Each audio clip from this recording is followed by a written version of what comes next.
Aski urasaki suma urasaki pana takini takisa.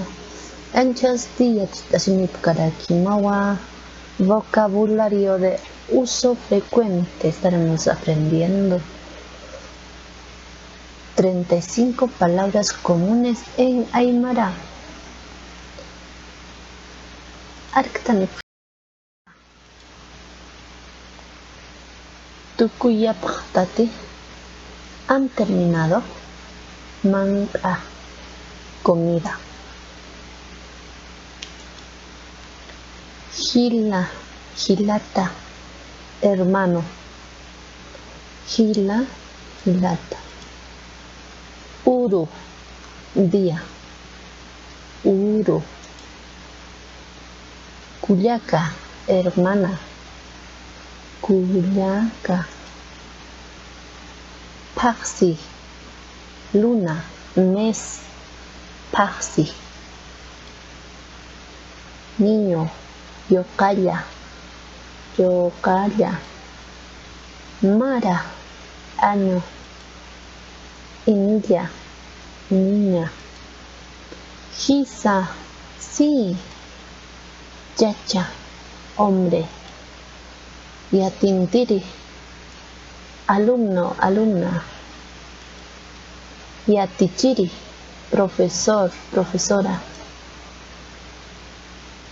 Munata, querido, querida. Cualquiera de los dos, si quieres decir querida, munata. Si quieres decir en este caso de los